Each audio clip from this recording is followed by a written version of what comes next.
What's going on, y'all? What the fourth industrial revolution would would uh would like, or something like that. What it would look like. I have to rearrange the title. Would look like. Okay. Let me set this up in chat box. There we go. Here we go. Here we go. What is the fourth industrial revolution? This is by Salesforce.com, a blog, or a this is a blog and an article written by Devon McGinnis. Oh, it's a female named Devon, which is weird. Okay. The fourth industrial revolution, the 4IR, is a fusion of advances in artificial intelligence, AI, robotics, the Internet of Things, IoT, genetic engineering, quantum computing, and more. What exactly is the fourth industrial revolution? Why should you care? The fourth industrial revolution is a way to describing the blurring of the boundaries between the physical, digital, and biological worlds. It's a fusion of advances in artificial intelligence, AI, robotics of the Internet of Things, 3D printing, genetic engineering, quantum computing, and other technologies. It is a collective force beyond many products and surface that are fast becoming indispensable to modern life. I think GPS systems that suggest the fastest route to destinations, voice activating, virtual assistants such as Apple Siri, personalized Netflix recommendations, and Facebook's ability to recognize your face and tag you in a friend's photo. As a result of this perfect storm of technologies, the fourth industrial revolution is paving the way for transformative changes in the way we live and radical disrupting almost every business sector. It's all happening. It's all happening unprecedented. Whirlwind of pace. You know, okay, yeah. Um, it's all happening at an unprecedented whirlwind of pace, and it's why Salesforce built the customer success platform to keep up with the changing customer expectations. Here's everything you want to know about the fourth industrial revolution, but we are afraid to ask. Okay, skips in the gap, fourth industrial revolution. Okay. Where did the term fourth industrial revolution comes from? While the fourth industrial revolution, sometimes called the 41R, 4IR, or the Industrial 4.0. It is a set of changes societies like it's never before. It builds a foundation laid by the first three industrial revolutions, the advent of the steam engine in the 18th century led to the first industrial revolution, allowing the production to be mechanized for the first time and driving social change as people become increasingly urbanized. In the second industrial revolution, electricity and other scientific advancements led to mass production.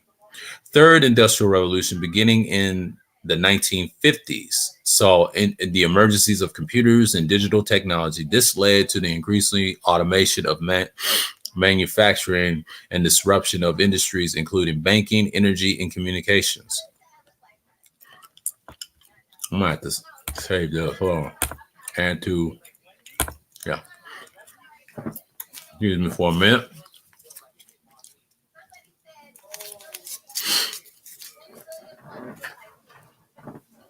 The changes are so profound that from the perspective of a human history, there has never been a time of a greater promise or potential peril.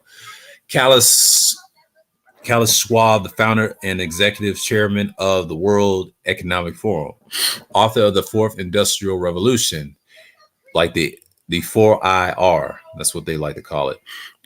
The person who labeled today's advances as new revolution was Klaus Schwab, the founder and the executive chairman of the World Economic Forum. The author of the book, The Fourth Industrial Revolution, in 2000 In a 2000 or 2016 article, Schwab wrote that it's like the revolution that preceded it. The fourth industrial revolution has the potential to raise global income levels and improve the quality of life for populations and around the world. I'm going to say it like this. He continued, in the future, technological innovation will also lead to supply side miracle with the long-term gains in efficiency and productivity. Transportation, communication costs will drop. Logistics and global supply chains will become more effective. And the cost of trade will diminish, and all which will open new markets and drive economic growth. It's not all good news, but however, Schwab also suggests the revolution could lead to greater inequality, particularly in its potential to disrupt labor markets. Furthermore, the job market may become increasingly segregated into low skill, low pay, and high skill, high pay roles, which could escalate social tensions. According to Schwab, the changes are so profound that from the perspective of human history, there has never been a time of greater promise or potential peril. What are the technologies driving change? The easiest way to understand the fourth industrial revolution is focused on the technologies driving it. These include the following: artificial intelligence. AI describes computers that can think like humans. They can recognize complex patterns, process information, draw conclusions, make recommendations. AI is used in many ways. Used in many ways, from spotting patterns in huge piles of unstructured data to power the autocorrect on your phone. Exactly. That's what AI is. And we talk about this a lot in blockchain. I think Black Brain Trust talks about it. Why I used to be on their platform. Blockchain is secure, decentralized, transparent way to record and to share data with no need to rely on the third party intermediaries.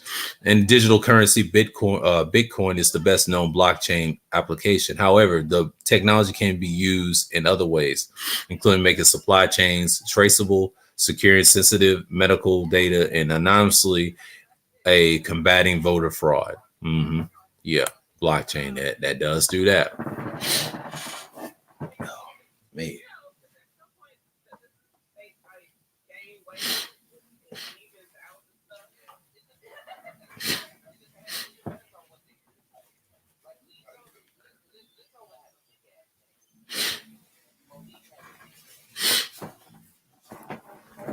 Faster computer processing, new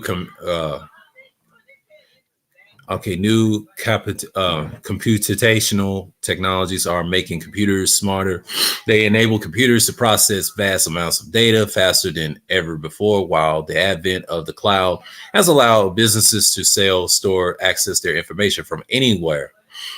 With internet access, quantum computing technologies now in development will eventually make computers millions of times more powerful. These computers will have the potential to supercharge AI, create highly complex data models in a seconds, speed up the discovery of new materials, that is faster in computer processing, and virtually reality and augmented reality. Okay, what's the difference? VR offers immersed digital experience using a VR headset that simulates the real world, while augmented reality of the AR emerges the digital and physical worlds. Examples. Okay, hold on for a second. Ugh.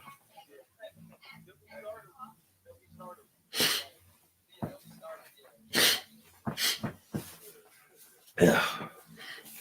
Excuse me. Including L'Oreal makeup app, which allows the users to digitally experiment with makeups and products before buying them up. The intentional Google Translate phone app, which allows users to scan, instantly transport the street signs and minus and other text. Oh man, this is killing me. My nose. Oh, it's killing me. Hold on. Just give me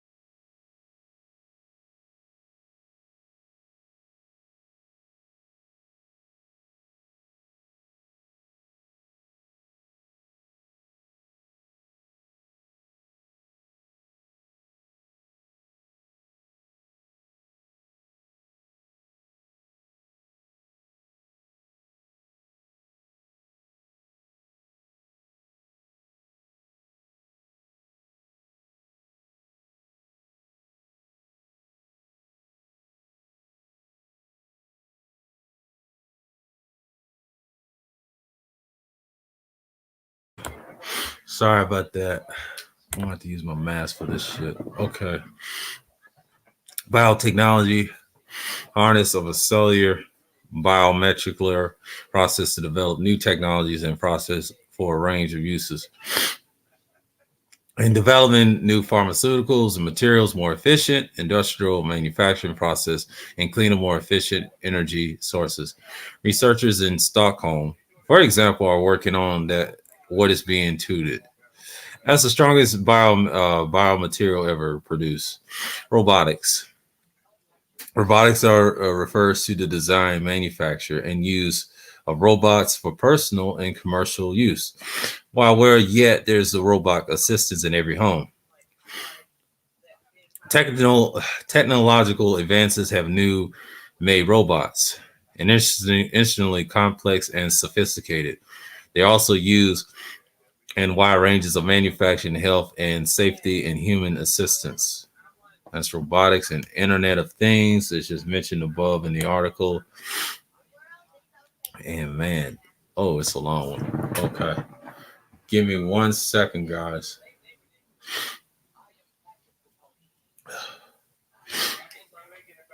Oh.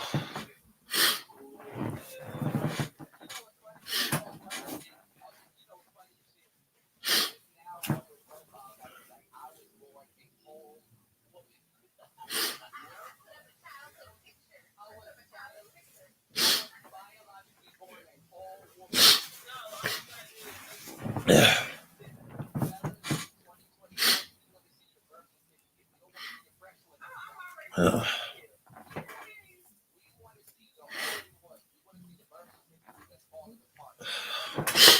Fuck it. I can't deal with this. You have to deal with sniffles today. Fuck this. I'll do it. Okay. The IoT describes everyday items from medical wearables that monitors users' physical condition to cars, tracking device, and insert into parcels. Connected to the internet, identifiable by others' devices. A big plus for business is that you can collect customer data and constantly connected products, allowing them to better gauge how customers and use products, tailor marketing campaigns accordingly.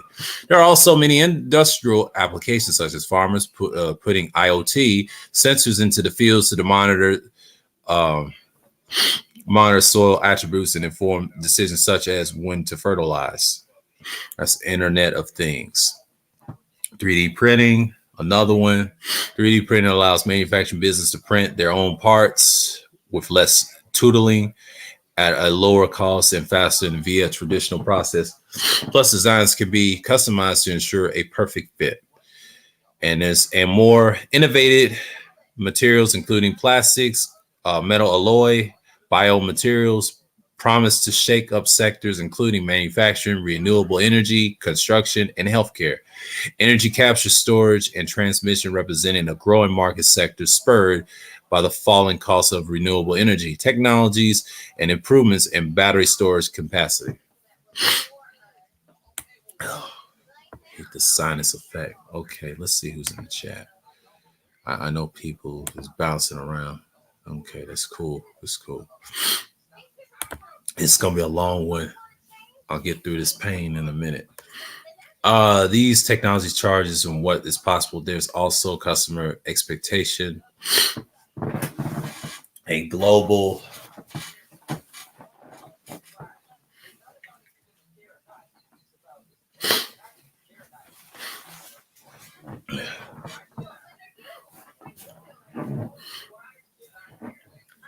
the technologies changes possible. There's transforming customers' expectation, global survey from Salesforce Research.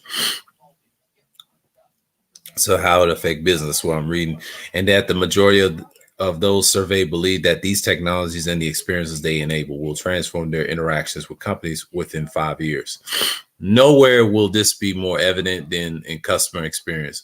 With technology enabling business to offer greater personalization, more valuable, connected experience across bricks and mortar and online channels, customers already have more options than ever. They're not afraid to switch brands for a better experience.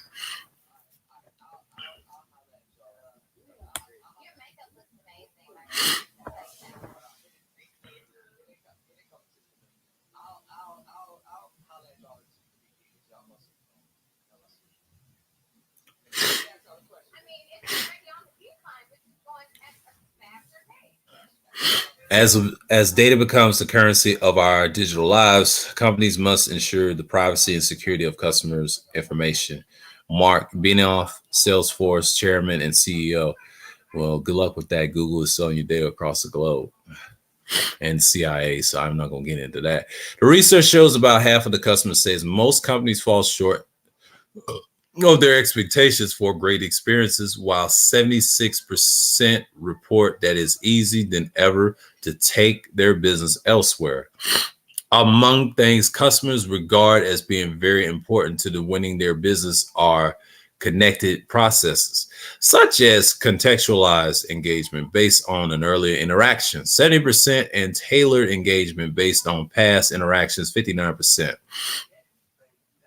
This means business must focus on more than over on delivering a customer's experience that differentiates from them from competitors. Get it wrong and they risk losing more than just a sale. 57% of the customers have stopped buying from a company because of a competitor provide a better experience. What is more, 62% says they share bad experiences with others, with peer review sites and social media offering unhappy customers and greater audience for compliments. For complaints. This can damage a company's reputation. We see this all the time on YouTube as well. Because customers today, damn, I'm getting sick with the sinus thing. This is killing me.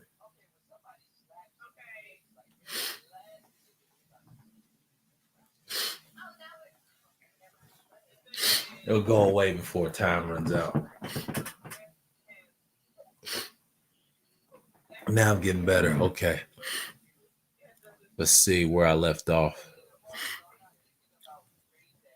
Company's reputation. Okay.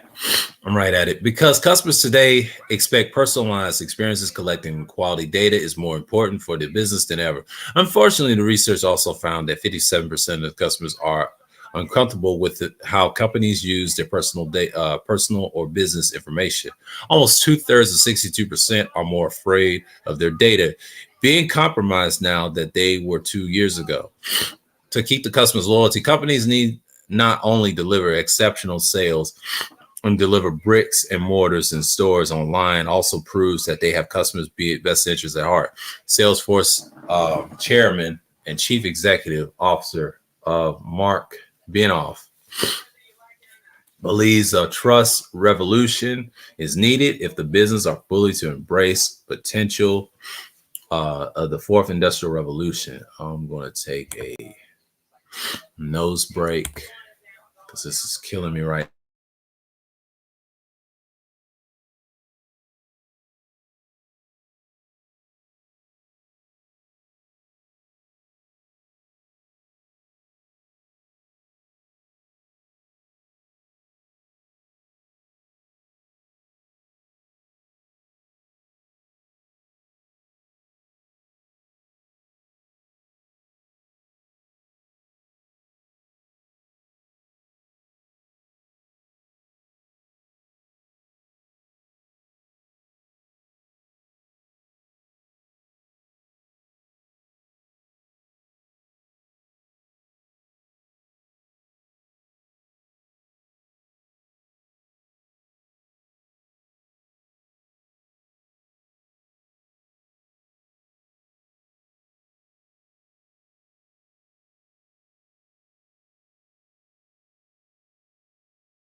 It's not my day, folks. Getting fucked up over here. I don't like it. Fuck it. This last stream got trash because of my voice and all that. I'll be all right. Fuck this sinus. I'm just gonna have to go through it. Customers today expect personalized experience. Collecting quality data is more important for business than ever.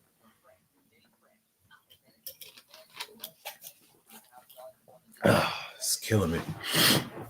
Deploying AI will require a kind of reboot in the way of companies think about privacy and security, and say AI is just fueled by data.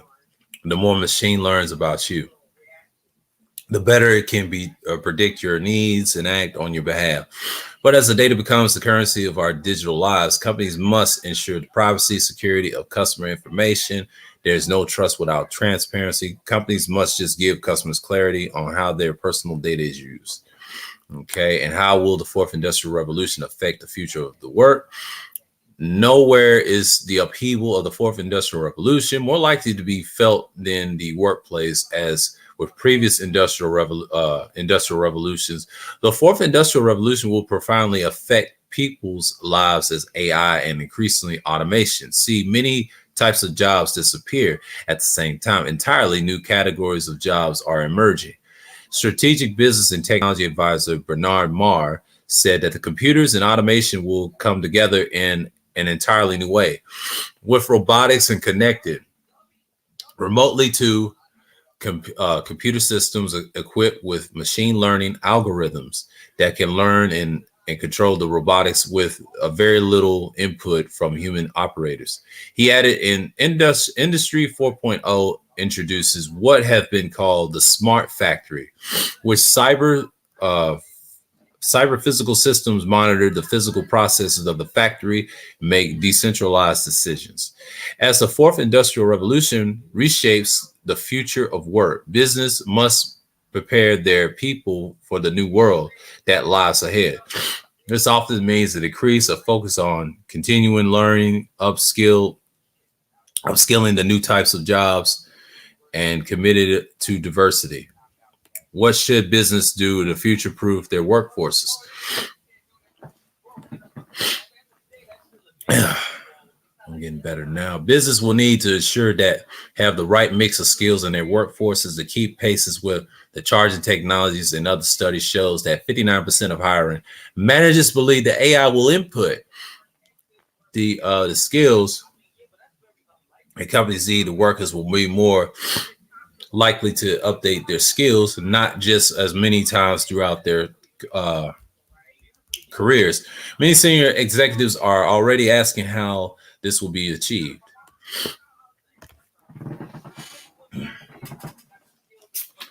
Okay, as the AI begins. Okay, I'm gonna read this next part.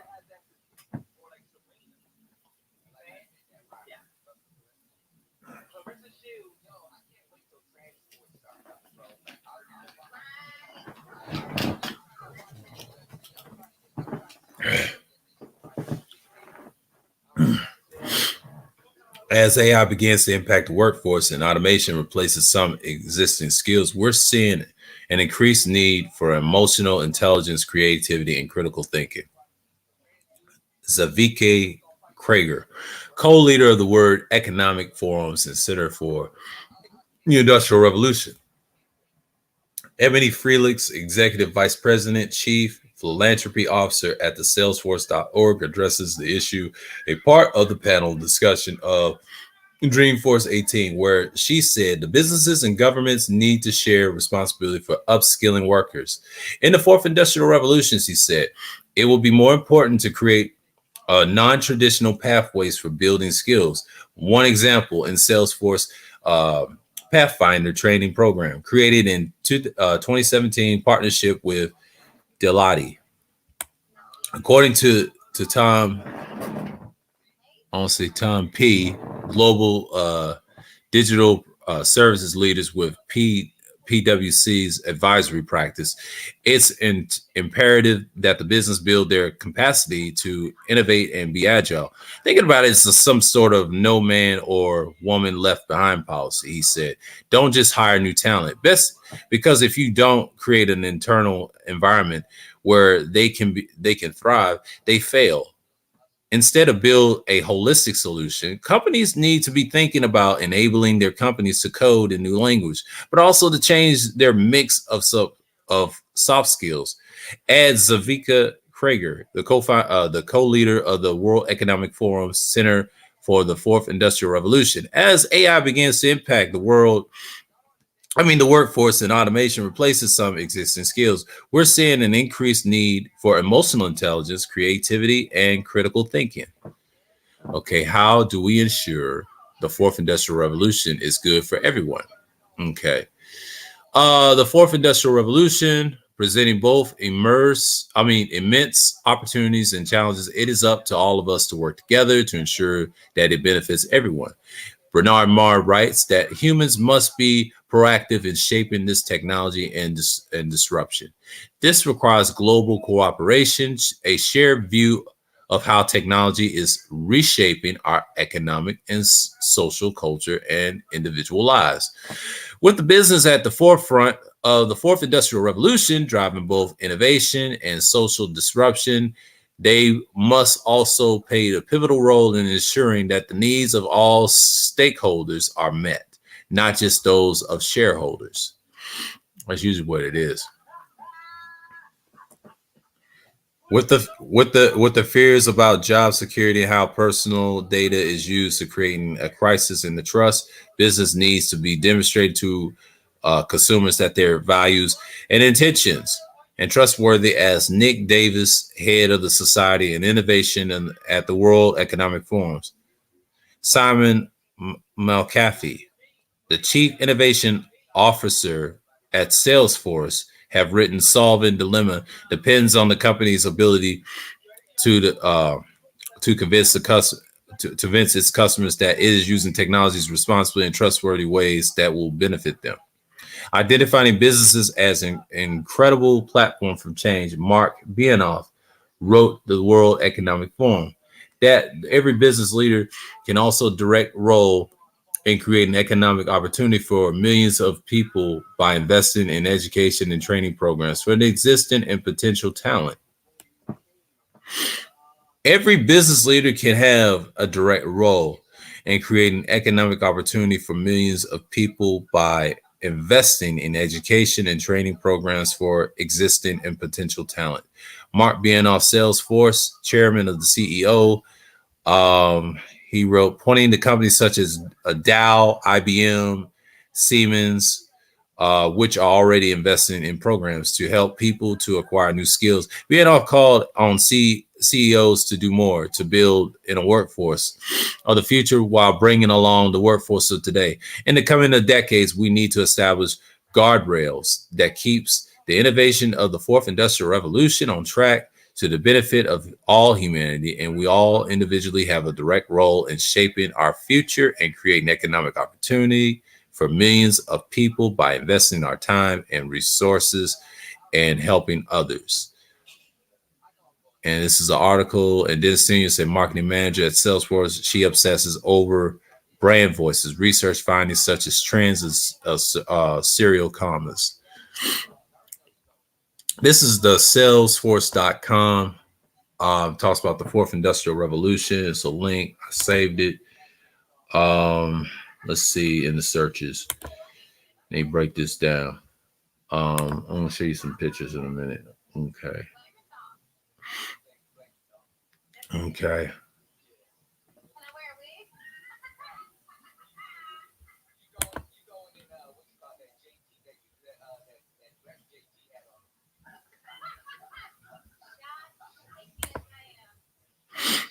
Yeah.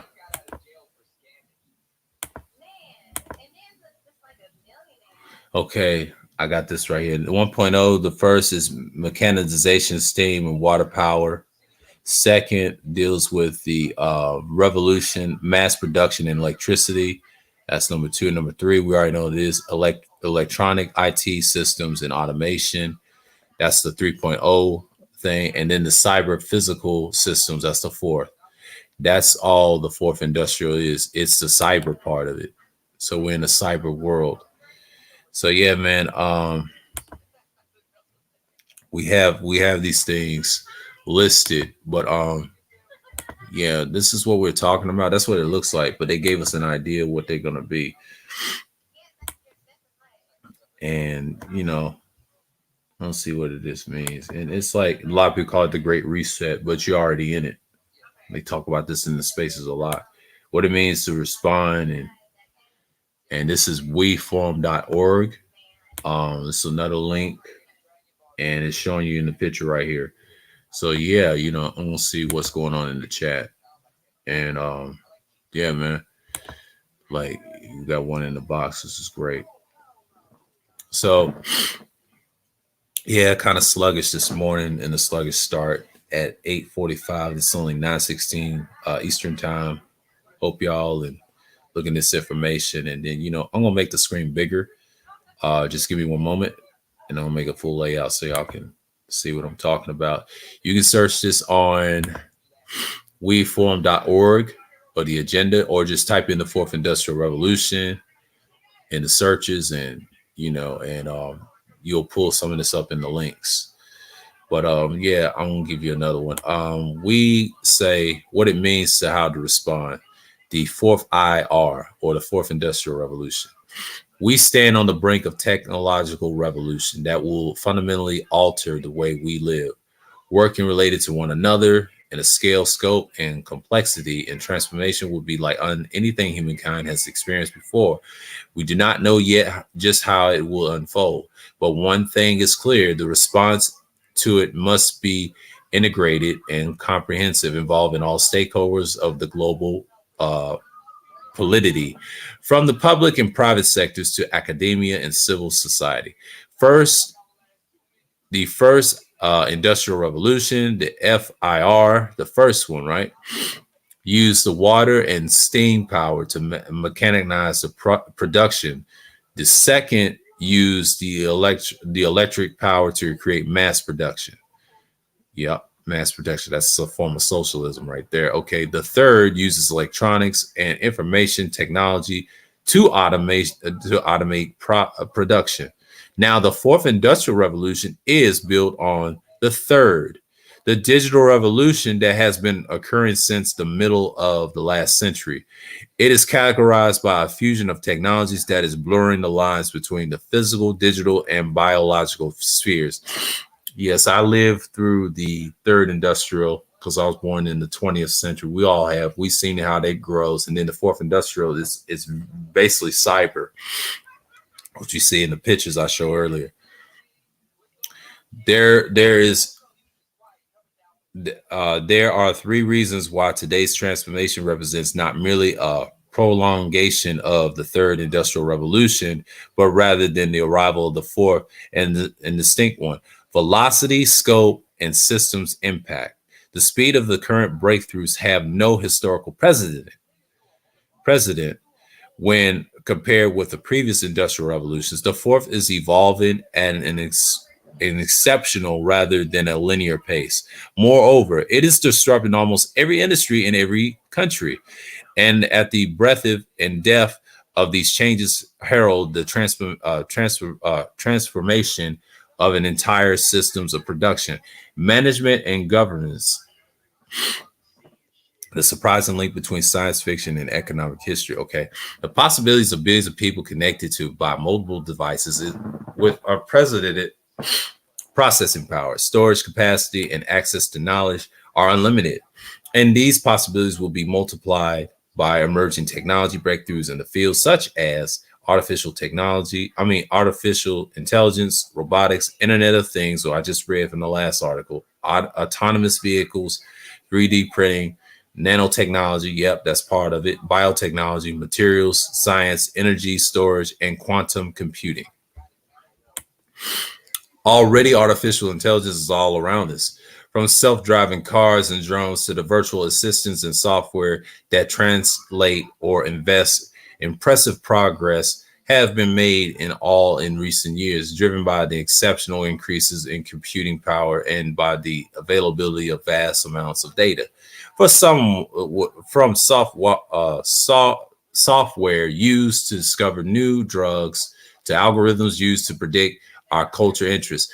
Digital fabrication technologies, meanwhile, are interacting with the biological world on a daily basis. Engineers, designers, and architects are combining computational designs.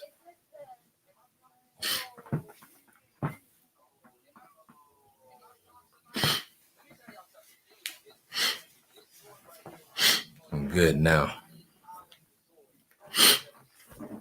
additive manufacturing, materials engineering, and synthetic biology to the pioneer and symbiosis between microorganisms, our bodies, the products where we consume, and even in the buildings we inhabit.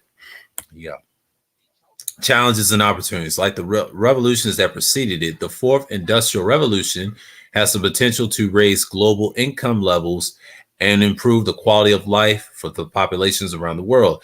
To date, those who have gained the most from it have been consumers able to afford and access the digital world. Technology has made possible new products and services that increase the efficiency and pleasure of our personal lives. Ordering a cab, book, and a flight, buying a product, making a payment, listening to music, watching film, or playing a game, any of these can now be done remotely. In the future of technological innovation will also lead into supply side miracle. With the long-term gains efficiency and productivity, transportation and communication costs will drop. Logistics and global supply chains will become more effective, and the cost of the trade will diminish, all which will open in new markets and drive economic growth. At the same time, as the economist Brian Jolfson and Andrew McAfee have pointed out, and the revolution could yield a greater inequality, particularly in this potential disruptor labor markets, as automation substitutes for labor across the entire economic, and the net displacement of workers by machines, and might exacerbate the gap between the returns to the capital and returns to labor. On the other hand, it also is a possibility that displacement of workers by technology will, in aggregate, results in the net increase in the sales and rewarding jobs. We cannot foresee at the point which scenario is likely to emerge, and the history suggests that the outcome is likely to become some combination of the two. However, I am convinced of one thing, that in the future, talented more than the capable will represent and a critical factor of production. This will give rise to a job market increasingly segregated into a low skill, low pay, high skill pay segments, which in the turn will lead to an increase in social tensions. In addition to being a key economic concern, inequality represents the greatest societal concern associated with the fourth industrial revolution. The largest beneficiaries of the innovation tend to be the providers of the intellectual and physical capital, the innovators, shareholders, and investors, which explains the rising gap in the wealth between those dependent on the capital versus labor. Technology is therefore one of the main reasons why incomes have stagnated.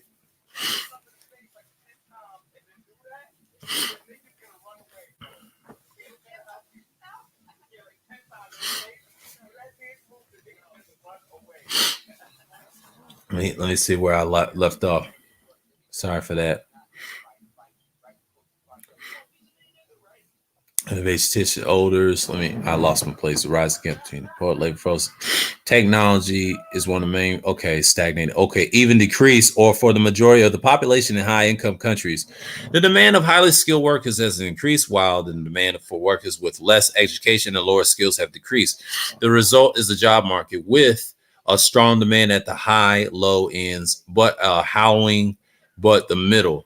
This helps explain why so many workers are disillusioned and fear that their own income, those of their children, will continue and to stagnate. And it also helps explain why with the middle classes around the world are increasingly experiencing a pervasive sense of dissatisfaction and unfairness, and a winner takes all economy that offers only a limited access to the middle classes. It's received for democratic molasses and deregulation.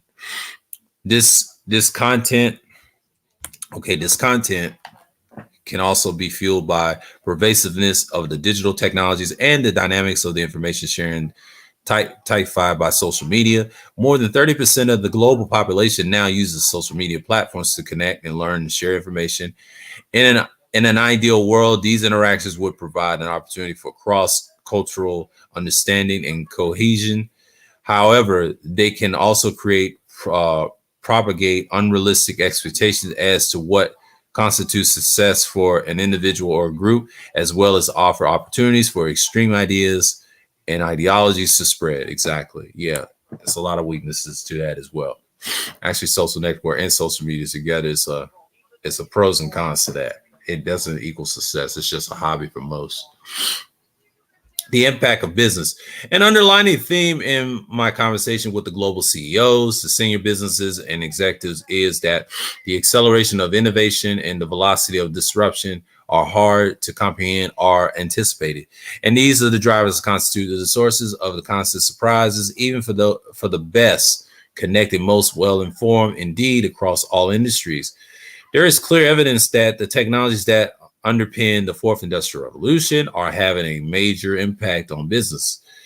On the supply side, many industries are seeing the introduction of the new technologies that creates entirely new ways of serving existing needs and significant disrupted existing industries.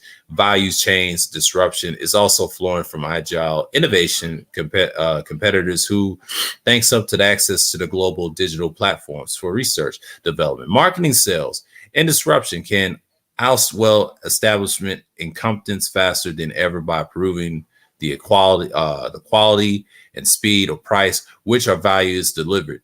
Major shifts on the demand side are also occurring as growing transparency, consumer engagement, and new patterns of consumer behavior increasingly built upon access to the mobile networks and data. Forces companies to adapt the way they design, market, and deliver products and services. A key trend is to the development of technology-enabled platforms that combine with both demand and supply to disrupt existing industry structures, such as those we see within the sharing or demand economy. These technology platforms render easy to use by the smartphone, conveying people, assets, and data, thus creating entirely new ways of consumer goods and service in the process. And in addition, they lower the barriers for the business and individuals to create wealth, altering the personal and professional environments. Okay, environments of workers. These new platform businesses are rapidly multiplying into many new services, ranging from laundry and shopping for the chores to the parking, from the messages to the travel. On the whole, there are four main effects of the fourth industrial revolution has on business, on the customer expectations, on product enhancement or collaborative innovation, and on the organizational forms, whether the consumer or business customers are increasingly of the epic center of the economic, which is all about proving how customers are served. Physical products and service, moreover, can now be enhanced with the digital and capabilities that increase their value. New technologies make assets more durable and resilient, which data and analytics are transforming. However, they are maintained. A world of customer experience. Database services, assets performed through analytics, meanwhile, requires a new forms of collaboration, particularly given to the speed at which innovation and disruptions are taking place. And an emergence of global platforms and other new business models finally means that the talent culture and organizational forms will have to be rethought, and overall the inexorable shift from the simple digitization, the third industrial revolution, to innovation based on combinations of technologies. The fourth industrial revolution is forcing companies to re-examine the way they do business. The bottom line, however, is the same. Business leaders and senior executives need to understand they're changing the environment, challenge the assumptions of their operating teams, relentlessly and continuously innovate. The impact of government. Oh, it's a long one. Okay. We'll wait on impact of government. I don't see what's going on in the chat. Let's see what's going on in the chat. Because, what's going on, Doug? Appreciate you stopping by. And impact of government. Yeah. And the impact of government. Let's read that. As the physical, digital, and biological worlds have continued in coverage of new technologies and platforms will increase enable citizens, enabled with governments voice their opinions to coordinate their efforts. Even the circumvent of the supervision of the public authorities, simultaneously governments will gain new technological powers to increase their control over populations based on pervasive surveillance systems and the ability to control digital infrastructure.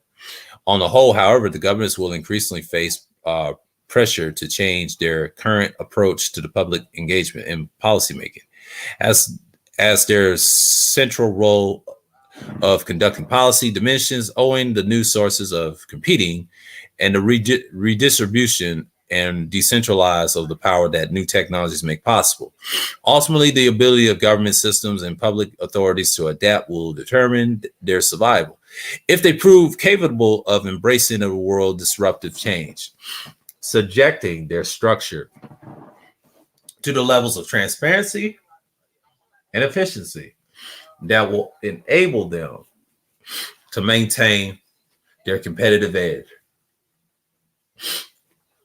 I'm a mess right now. And they will endure. And if they cannot evolve, they will face increasingly trouble. This will be particularly true in the realm of regulation. Current systems of the public policy and decision making evolved alongside the Second Industrial Revolution, when decision makers had time to study the specific issue and develop in the necessary response or appropriate regulatory framework. The whole process was designed to be linear and mechanistic, following a strict top-down approach. But such approach is no longer feasible. Given the Fourth Industrial Revolution's rapid pace of change and broad impacts, legislators, regulators are being challenged to an unprecedented degree, for the most part, are proving unable to cope. How then can they preserve the interests of the consumers and the public at large while continuing to support innovation and technological development? Right? That's the question. That's the question he just asked. Between the sentences, by embracing the agile governance, just as the private sector as increasingly adopt agile response to the software development in any business operations more generally. This regulators must continuously adapt to a new, fast changing environment, renovating themselves so they can truly understand what is they are regulating to do so.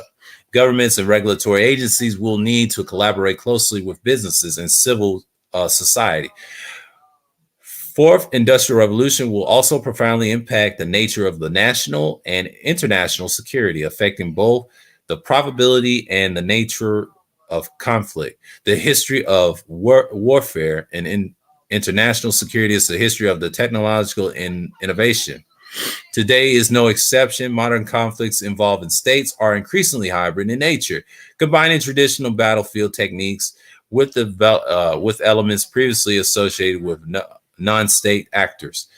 The distinction between war and peace, combatant, non-combatant, even the violence and non-violence thing is cyber warfare. It's becoming uncomfortably blurry. At this process, it takes places of the new technology, such as an autonomous or biological weapons, becoming easier to use. Individuals and small groups will increasingly join states and being capable of causing mass harm. This is the new vulnerability will lead to the new fears, but at the same time, advances in technological will create the potential to reduce the scale or impact in violence through the development of the new modes of protection, for example, or greater precision in targeting, right?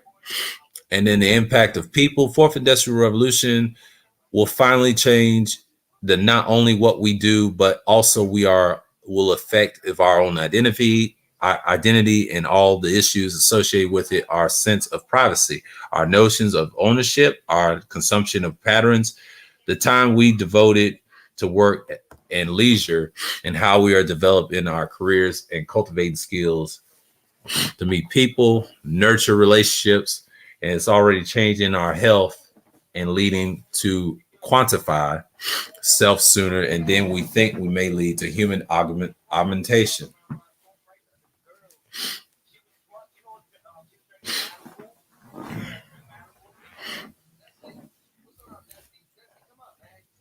This list is endless because it's abound only our imagination.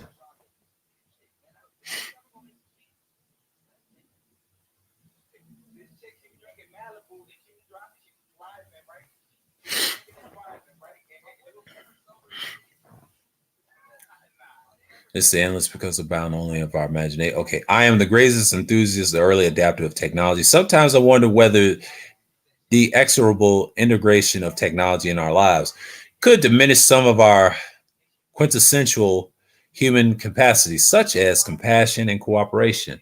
Our relationship with our smartphones is a case in point. Constant connection may deprive us of one of life's most important assets, time to pause, reflect, and engage meaningful conversations. One of the greatest individual challenges posed by the new information technologies is privacy. We instinctively understand why it's so essential, yet the tracking and sharing of information about us is a crucial part of the new connectivity. Debates about fundamental issues such as the impact on our inner lives or the loss of control of our data will only intensify in the years ahead. Similarly, the revolutions occurring in biotechnology and AI, which are redefining what it means to be human by pushing back the current thresholds of lifespan, health, cognition, and capabilities, will compel us to redefine our moral and ethic boundaries. That's the impact on people. I'll read the last part, shaping the future. Neither technology nor disruption that comes with its exogenous forces over exogenous forces over which humans have no control. All of us are responsible for guiding its evolution and the decisions we make on a daily basis. As citizens and consumers, investors, we should thus grasp the opportunity, power we have to shape the fourth industrial revolution, direct it toward a future that reflects our common objective and values. To do this, however, we must develop a comprehensive and global shared, and we have, global shared in the view of how technology is affecting our lives, reshaping our economic, social, culture, and human environments. There has never been a time of a greater promise over or one our greatest potential pearl. Today's decision makers, however, are too often trapped in the traditional linear thinking or too absorbed by the multiple crises demanding their attention. To the thinking strategically about the forces of disruption, innovation shaping our future. In the end, it all comes down to in values. We need to shape the future that works for all of us, but putting people to first and empowering them. In its most pessimistic, dehumanized form, the fourth industrial revolution may indeed have the potential to roboticize humanity and thus deprive us for our heart and soul, but as a complement to the best parts of the human nature. Creativity, empathy, stewardship, it can also lift humanity into a new collective moral consciousness based on the shared sense of density, and it's incumbent on all of us to make sure the latter prevails. This article is first published by Foreign Affairs. Author Klaus Schwab is the founder and executive chairman of the World Economic. weforum.org. You can check this out under the Fourth Industrial Revolution research in Google. You can check this out. It's right up in here. And that's articles like, it's down here in the article of the Britannica I found. But I found on WeForm, but they got one on the Britannica. So, the fourth industrial revolution. There's the thing. It talks about tech and automation, all these things I've read. I'm gonna put this out here, what I just read. I put I'm gonna put this article out from Devon McGinnis, what she wrote and what we talked about. I can still search some things more, but the pictures explains it all. Yeah, man. This is talks about what we're all talking about. I just want to discuss this topic, what I've learned from the previous generations, and that's just one thing. And yeah, we just talked about what's going on, and it's been talked about in the Brain Trust and a few others. And yeah, I just want to put my spin on it. And then that's the thing, man. It's very great that we're talking about it, and there's different levels to explain. So let's see who's in the chat. Be careful reading those stuffs who term using cybernetics when it comes to future progression. A lot of people misuse cybernetics, and cyber just means steering. It's been done for millions of years.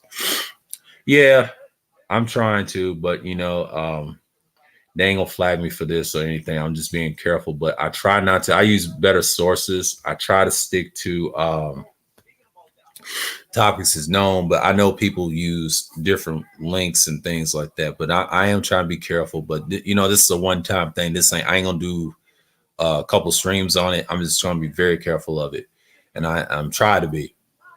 But cybernetics, yeah, that's what they do. But but they don't really care because they want you to do a lot of things in the world, but everything is automated. But I'm just using the pictures, for example. And the one I read was from sales.force. It's fair use for the links. I'm going to say this, fair use. I'm going to say fair use. I'm using it for educational reasons. I know they probably not going to give me the views or whatever. So I'm already blacklisted, bro. So I've done this type of stuff before.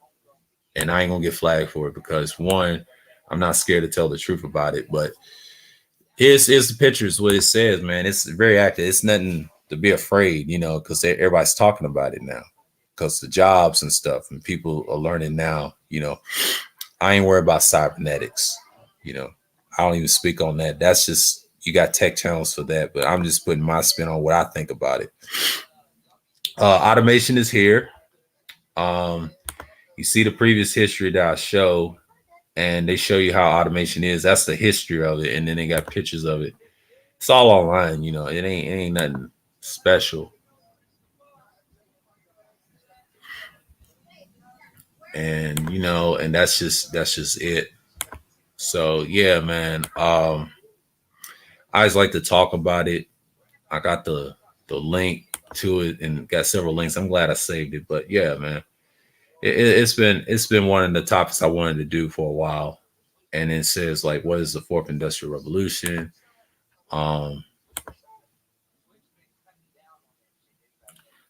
Would look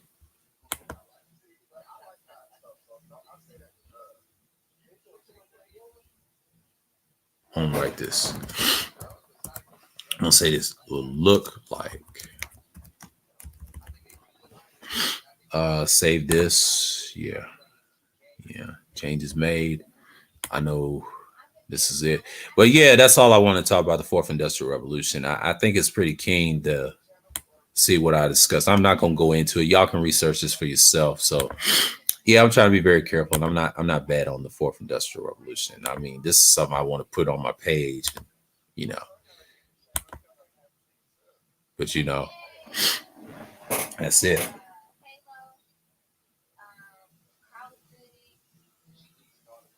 And that's it, Yeah.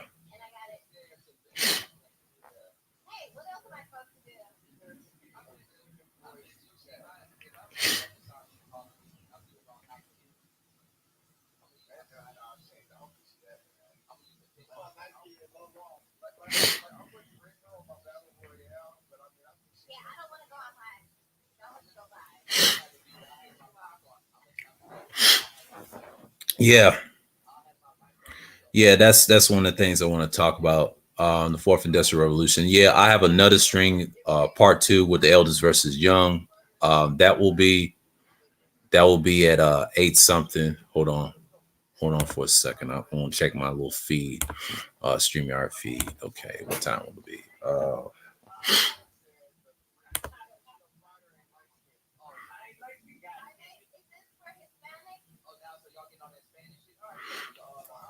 8:25 I'll be live streaming PM Eastern time. I'll talk about part 2, delve in the problems with elders versus youth.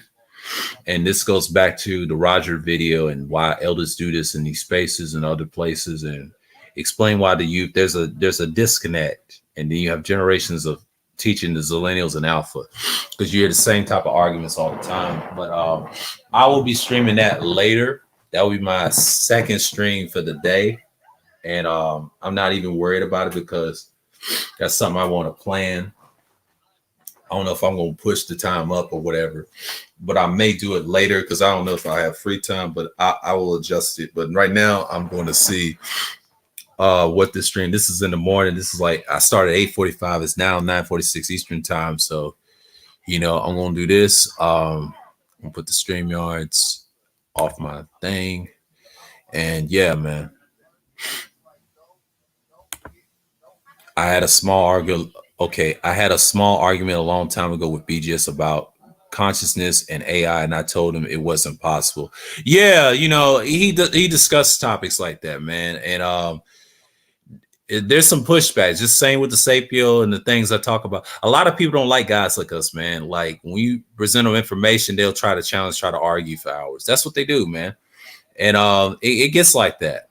It gets like that. People get emotional about things, and the problem is they just want to be heard, But he talks about this stuff. A lot of people talk about the fourth industrial revolution. This ain't no secret, As long as I'm careful with certain information, I say fair use of it. I'm good. I don't speak on things like that. I'm just curious how we're going to evolve in this automation and careers. So that's a good thing,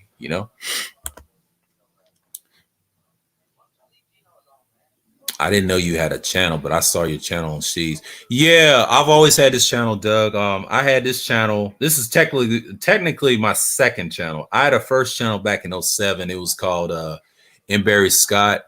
And before I went to the Hebrew stuff, I transitioned around 2011. Then 2012, I would say from January to March, I got flagged so-called hate speech because it was a group of our people disguised as Chinese and flagged us. And it was a campaign to get rid of us. We were speaking so much knowledge then. I was like top 3 of the list and they had to get rid of me. This channel was made because of that. And what I did was in April, from April to this year, it's like 9 years old. It'll be 10 years next year. But I sustained a lot of blows. A lot of trolls try to attack, whatever, and I stood tall at the end. So, yeah, I've been on a hiatus for like 5 to 6 years, and then I came back in 2021 to January and did pre-records, and also I did some videos on utilitarianism and nihilism. You can check those out. And before I did live streams, it was in April, and I started hanging with Kuda and them. And when the split happened, I started doing these live streams and things like that. Then I had Wacky on. I had what you call it, Dwayne the Daggler, known as Dwayne Dermain. I had DS1. I had Rashawn Benton. I had Sheed. He's been on several times. He's a regular here, Sheed. I had CG3 a few times, twice. I had him on last night. And I had Dig Dug. He didn't have a good connection up here, but he was cool. He was a good participant. He came here once. And I had who else I had? I had Perfect Timing on here. I had Juan G's. There's a few other people on here. So yeah, I've been sustaining lately. So yeah, I'll talk about the elders versus youth tonight. To break down why they do the things they do. So and he said that's what's up. Yeah, that's cool, man. But yeah, I'm gonna put this in the chat if anybody want to discuss the fourth industrial revolution with me. But that's cool, man. Like, yeah, I mean, yeah, check out my channel in certain streams you can make and be free to I talk about different things, and I've been on several streams with individuals and things like that, and they got channels as well. But yeah, Wacky's been on a regular here, him and She for the most part, and then CG3, he's just now becoming one. Like, he's been on here twice. You got Dig Dug came here once. So there's several people that came on the panels and stuff. So, I've been doing this for a while. So I just came back and doing content again. So my subscribers done went up last night. So it's pretty cool. I'm not even worried about it. So, for me, I'm just listening to Kuda over here, and I'm cool. But I'm doing my own stream and my own thing, so I'm not even worried about it at this point. So yeah, man, I've always had content over here. I wasn't just a panelist. I don't know what y'all thought. I was a panelist last year, when I was a panelist, man, I learned a lot about this new format of the Manosphere. So yeah, man, it's I've been here. You know, I just been on my side and try to do the best content I can do, and that's it. So I try not to worry. Try to come up with different topics and things. So I've been over here, Doug. So yeah, and that's the thing, and I'm here. So yeah, I know people. Oh my God, they done went down that quick. Oh my God, YouTube's messing up a subscribe hold. Okay, we'll see about that. They'll come back around. I mean, there's a lot of few people. It's probably some of my old ones. Okay, cool. It's up and down thing, but it's all good. It's all good. It's all good. I ain't even worried. I ain't even tripping. So yeah, yeah, man. I'm just saying this for now. They tried to persuade Jeremy Bentham's head in a museum. Yeah, the utilitarian guy. Yeah, I talk about him a lot on this channel and the live stream. I did pieces of utilitarianism, and yeah, man, like I speak on it on the channel. It's not talked enough. I mean, most people in this space rather be nihilists. Nihilism is preached a lot because they like the guys like Max Stirner and the Frederick guy. It's a lot of nihilists, man. I talk about a little black pill stuff every now and then. But yeah, it's a bunch of them, man, because utilitarianism is just, it's basically the maximum happiness of the greatest number. And, Jeremy deals with the numbers part, the quantitative, and the other one deals with the quality of the precious of the pleasure of happiness. That's John Stuart Mill and his father James Mill. So they got it from him, but they had their own versions of utilitarianism as well. There's so many versions. So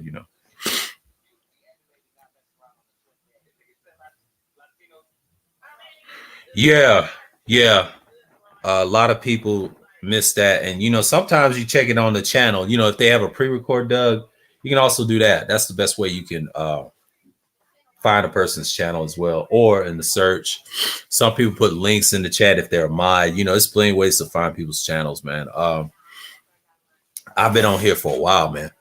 So yeah, I have a few guys come up. So it ain't that many. I have Sheed, I had Wacky multiple times. I had DS1, I had a few others, and then the ones in the chat that come through is Bunker. I had New a couple of times. Shaka Nulu, I had him a couple of times. And so, everybody's been on this panel. About almost damn near, probably about 10 people almost. 5 or 6 or 8 or 10 people almost. But what would the majority consider happiness? What will our definition of happiness become destructive to us? Well, Dig, I would say, number one, it depends on what you want. Some happiness is measured, in a lengthy way in numbers. To me, it's intrinsic value, but sometimes you have to look at the right and wrong factor. But some people don't believe it. It's the total what I look at. Some people look at the right based off morals. Some of them look at different things like the negative.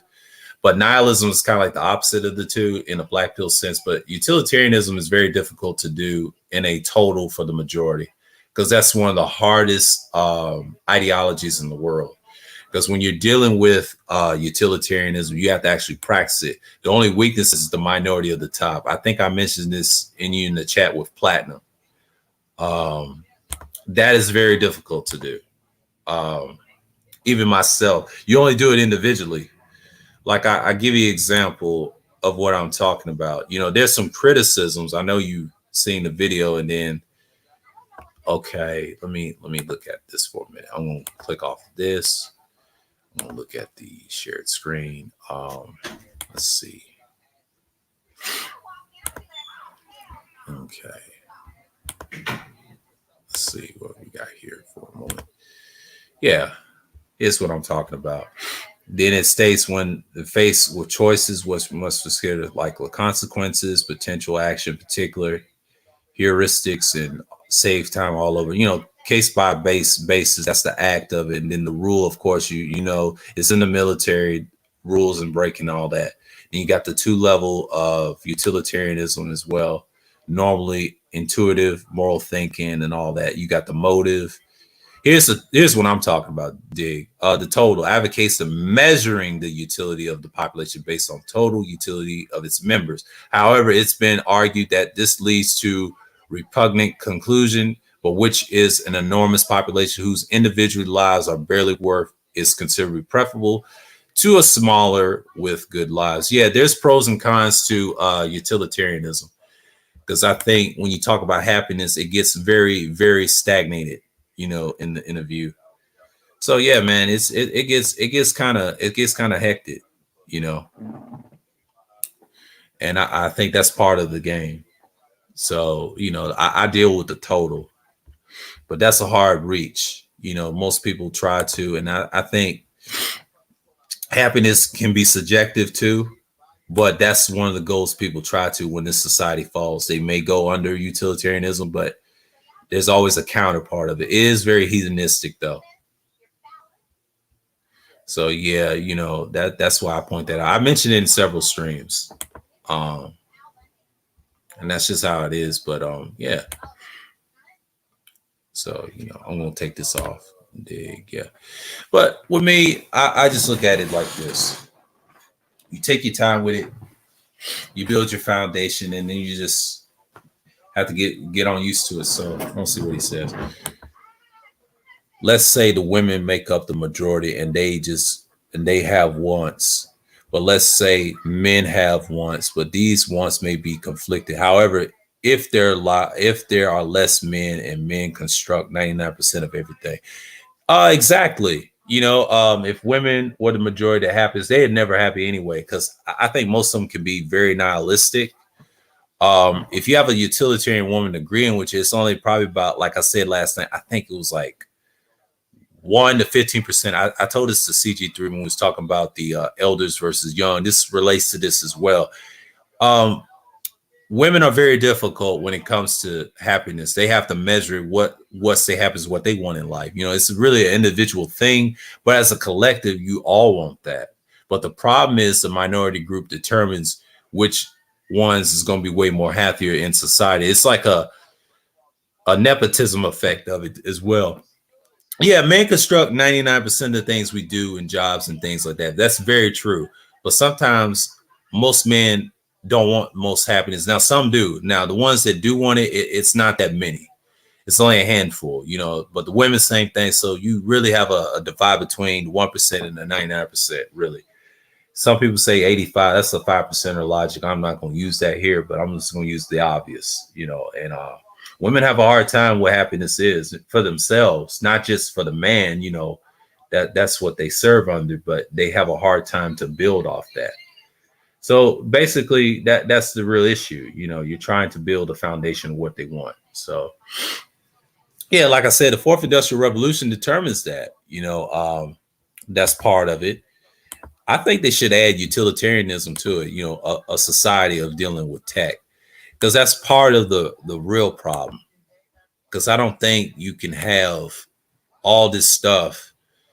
Let's just say you have all versions of the industrial revolutions, but the 4.0 is big. It's ever changing. Cyber. You can't do each other publicly and enforce. So the main things you do, Dig, you just do what you have to do. So mainly, man, that's what you have to, man. So 95% of things, okay. Yeah.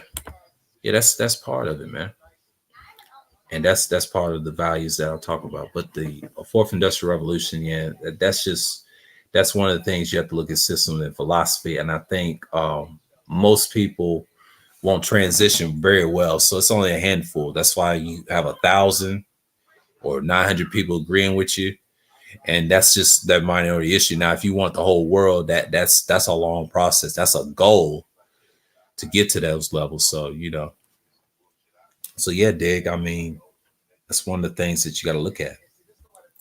I mean, this is what I want to discuss. So if anybody doesn't want to come up, that's fine. I mean, you can do that. So yeah, the chat is kind of light today. So yeah. it's in the morning, I guess. So yeah, man. I just say it like this. I mean, the fourth industrial revolution is here. Make sure if you want to subscribe, feel free to share and like. Shouts out to CG3 for sharing the vid.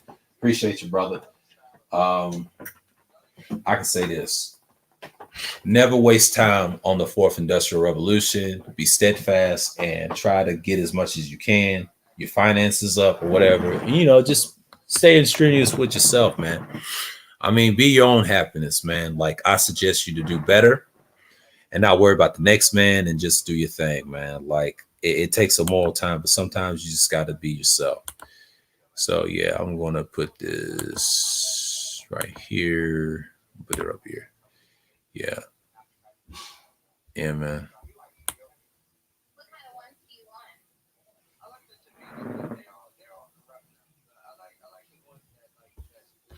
Yeah. So yeah, man. I'm not even worried at this point. But yeah. Last call if y'all don't want to come up. I'm just, you know, I said enough. It's an hour, 16 minutes and 50 seconds. So I'm pretty good on anything I say right now. So yeah, I'm just gonna post it in here, man. Yeah, man. I'm cool. Let's look at this.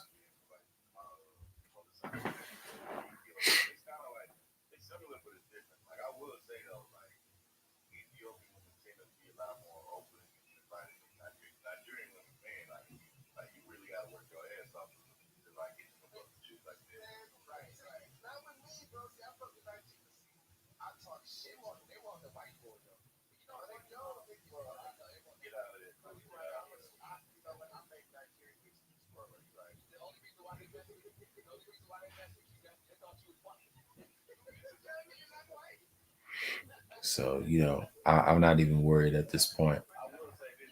I think the people that did that, they just didn't even care.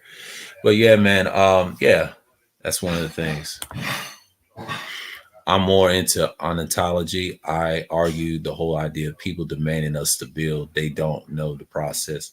Yeah, I mean that's a good argument, man. I mean, that's what utilitarian is. Like you construct a build, and but the idea, it takes a long process, man. It takes certain individuals and a small group of people to build, but then the majority is going to have to transition, just like the fourth industrial revolution. That takes a lot of patience and skill to get where you're on to. But yeah, dig, that's your thing. But it's nothing wrong with that.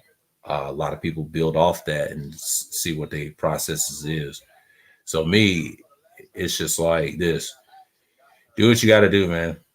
I mean, there's gonna be disagreements in these space, like these topics. I mean, we talk about them, but it's not enough push, because they talk about other things besides nihilism. Nihilism, we already know what that is. That's destructive behavior. They deal with nothingness and things like that, and you got too many people walking around not caring. So I already know what the nihilism is, so I ain't gonna go in depth what essentialism is and all that. I've heard that stuff for years. But it's good that you have a different belief, and it's nothing wrong with that. I mean, you got certain individuals believe that, so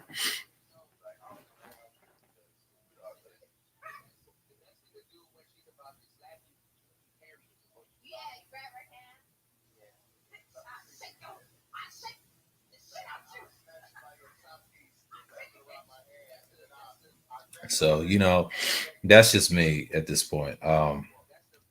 I mean that's all I want to talk about, the fourth industrial revolution, and automation is here and things like that. A lot of people don't deal with societies and philosophies being intergrind. Um, that's what you look at. You look at the key things that you want, and yeah, man. I'm just in the chat and I'm good. Who shows in the background?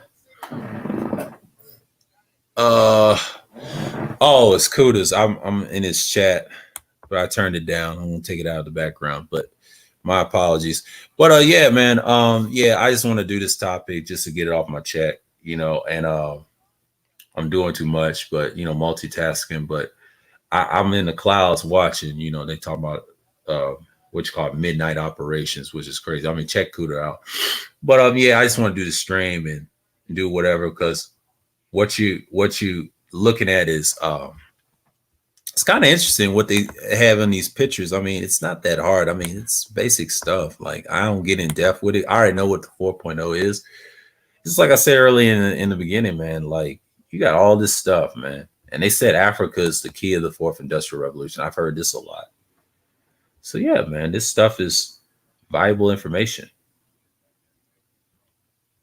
You know, they try to say Africa's 4.0, which is kind of good, you know, like, you know, but it is what it look. This is what I hear from the manosphere right here. This right here, right there. And it's just like, you know, you get your thing up, you know? So I know people's in the stream and things like that. So yeah, man, you know.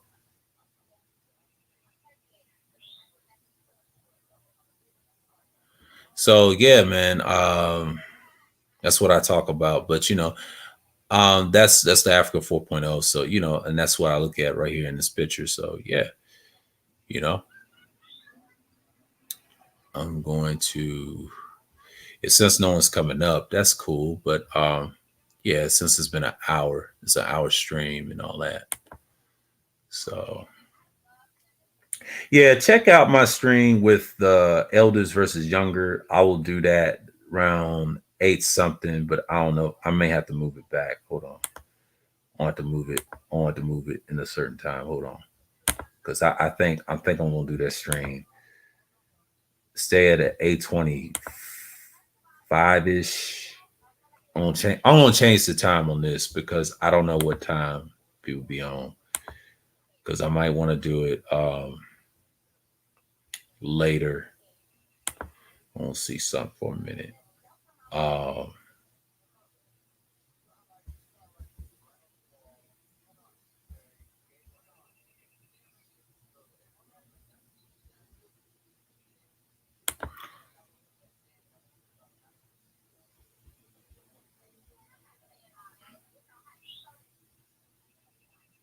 Go 3:45. I'm gonna go 3:45. I'm gonna end the topic right there. Yeah, I'm gonna do it by phone. Okay. Yes, I changed the time 3:45 p.m. I mean, check me out then. I'll give me a couple hours. This is like my morning stream. This is like 10:08 a.m. Eastern time, so I'm good now. And yeah, I mean, this is good information. So you know, I'm gonna stop the screen share. Get these links off here. Yeah, man. Yeah, that's all I want to talk about, the fourth industrial revolution. And yeah, man. All salute Leonard D. Yaudu. Yeah. Peace, bro. Yeah, man. I just want to just give my thoughts on the fourth industrial revolution. I put several links and I just do what I have to do, you know, get this little information out. You know, this is something I want to put on the channel, and I'll expound on the elders versus younger one and see how that goes, and break down why some of the problems, it's a generational problem in the spaces I've seen, and then outside of space, and it's very normal. And you got two individuals dealing with now. It's a reference to what I saw on the Roger Report Friday when Silas Lamont me and conversed in the chat. So yeah, so with that, I just want to say peace and shalom.